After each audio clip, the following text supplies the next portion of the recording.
Number 1. If you lie on your back and you lift up both legs, then you do all these exercises make your back hurt more. If you put a wedge or a pillow or a big folded towel underneath your pelvis, it will lift up your pelvis, giving you a better angle, and your movement will be much easier and much freer.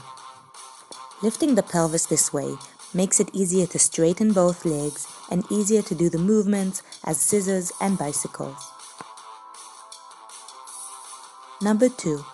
When you lift up both legs doing these exercises, you can always place one leg on the floor while the other one continues to do the movement. This gives you a better support for your back.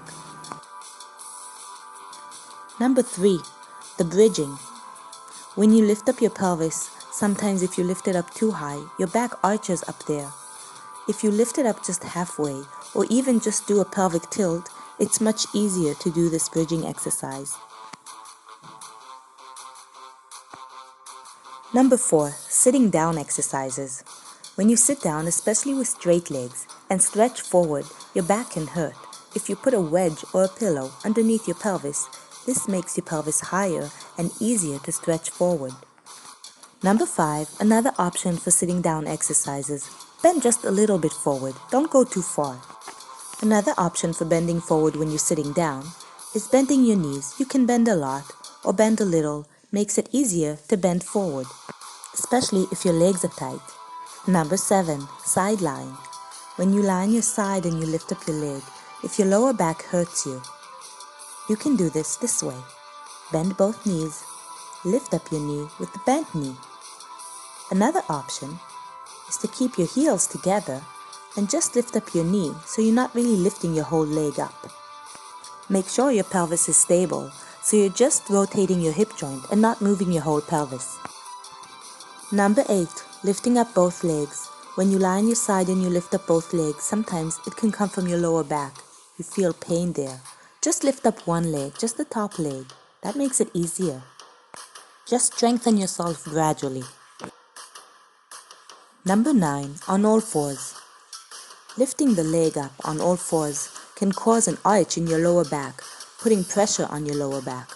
Make sure to maintain a straight back, not arching your back. Lift your leg a little less than what you would want to. You can also tuck in your tailbone to flatten your lower back even more. This will restrict the knee lift, but will prevent firing up your lower back.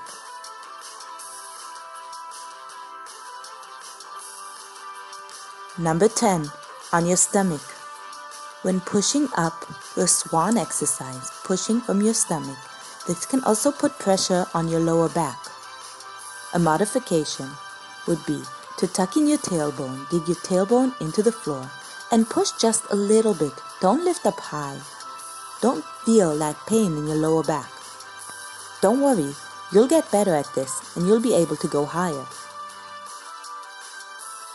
Another modification for lying on the stomach is to come up on all fours, bend your elbows down, and push up. You'll still get a nice strengthening of your arms without hurting your lower back. You can take your knees further if you want it a little harder.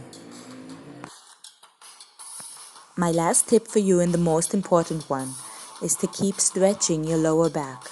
Lower back pain tends to come back, so just make sure your back is always stretched. You can do this daily or 3 times a week. Just make sure there's no tension on your lower back. Good luck and take care. For any questions, you're welcome to email me or comment. Bye-bye.